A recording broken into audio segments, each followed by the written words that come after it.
I used to have a Gemini Advanced subscription. I've used ChatGPT, I've used Writer, I've used so many AI tools. Any AI tool you can think of, I use them frequently. But this new one, DeepSeek, is actually a game changer. When ChatGPT first came, it was an amazing phenomenon. It is still an amazing tool, but I don't really use it that much. I usually prefer to use Gemini by Google because it's just easy for me, and the fact that it is incorporated throughout the Google workspace, I can use it in my Gmail, in Docs, in Sheets, in all my Google software. I loved it. I still love it. But this new AI tool called DeepSeek, I don't know if you've heard about it before, but it is amazing. It is actually very smart. It is giving me better results. What do I use it for? I usually use AI tools to draft outlines for my written content. I'm of the opinion and the mindset that you should not vomit what AI tools give to you and copy and paste it for people to read. I study systems engineering and I specialize in artificial intelligence. These AI tools are not human beings. They are smart, but they can't feel. And because I'm in the field of marketing, that feeling is my biggest selling point. If I make something for you to see, or if I write something to you and you don't feel that emotional connection, or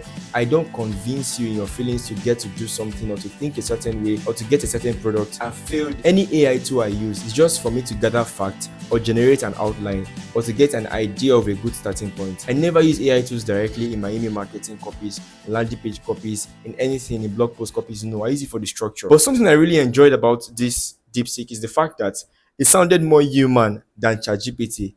It sounded more human than Google Gemini Advanced. It sounded more human than all the AI tools I've used previously. The makers of DeepSeek, they claim to spend or to have spent way lesser than what OpenAI spent, and they are Chinese. One limitation I noticed, however, is the fact that if I send too many prompts over a short period of time, it will tell me server is busy, to just give me an error. I think I'm going to consider trying the paid subscription, but so far the free subscription is giving me better value of output than Google Gemini Advanced. In fact, I had to cancel my Gemini Advanced subscription because there was no need for me paying almost 30,000 naira every month to get something that this DeepSeek is giving to me for free. Yes, sometimes it won't give me output because I'm doing too much within a short period of time. I'm going to miss Google AI Advanced because AI Advanced, with my subscription, I could upload documents or any kind of file, then ask the AI to pick points from that file or to use that file to give me an output. I can give it an example of a document and say, oh, this is the template of how I want to create my pitch deck.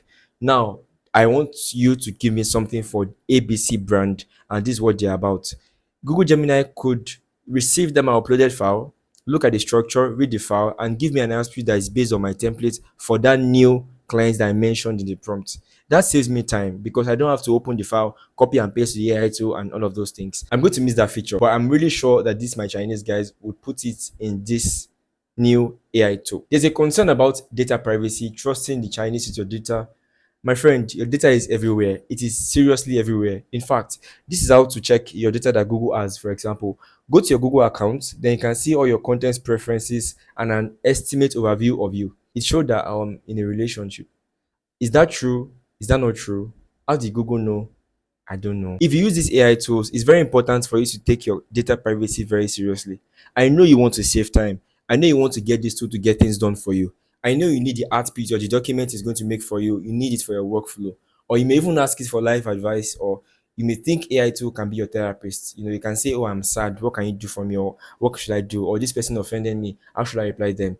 That is good, but be very careful not to share your sensitive information to these AI tools. Be very careful not to share your sensitive information to these AI tools. When you give it information, it learns more. It becomes smarter. When next you want to ask it for something, or when next someone else wants to ask it for something, it will give them a response based on the aggregation of all the data it has been fed with. So please, don't feed AI with your personal or too personal information, sensitive things about your life. The same way you don't need to post every single thing that happens to you on social media, because data is a new oil. What do they use data for? Now, data is used for advertisement or for advertising. If I want to run an Instagram ad or a Google ads, for example, or ad on Snapchat, it's going to ask me as the advertiser. Now, I do this often, almost every week, because I'm a digital marketing executive and they call me KBS of digital marketing. I'm that good. If I want to run an ad on Snapchat or Instagram or Google or anywhere, for example, it will tell me that, okay, who are you targeting?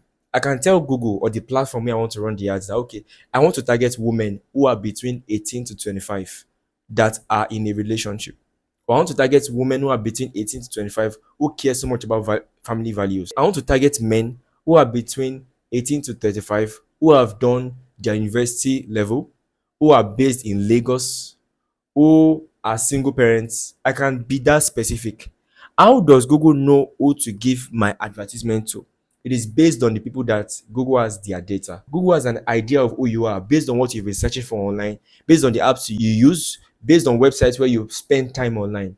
It can figure out that maybe you're single, or maybe you're in a relationship, or maybe you are self-employed, or maybe you are working under a boss. Let's say you've been complaining to A about your boss, or to you've been searching about how to deal with a difficult boss. It's to know that yes, you have a boss. It's to know the area where you frequent, or you're based in Lagos mainland. That way, if I want to run an ad to someone that fits your description that is in Lagos mainland, you most likely see your ad. Right now, that is the legal use of this data. That is what data can be used for, and that's the good thing it can be used for. Your personal or too sensitive information about your life, like your name, your date of birth, your it is not public to me as an advertiser. But just like every other thing that is good, man has the tendency to make it bad. Your knife that you can use to cut a cake, someone can use it to murder someone. So you must be very careful, because if your data gets into the wrong hands, there is no limit to the damage that can be done. There's no limit to how you can be stalked, you can be tracked, and different things can happen. Back to this video. I think I'll be using DeepSeek more often. Have you used this AI tool before? Have you used this for anything? Let me know what you've used it for in the comments, and let's talk. My name is Nomoa, and I'm the KBS of digital marketing. See you on the next video. Thank you. Bye.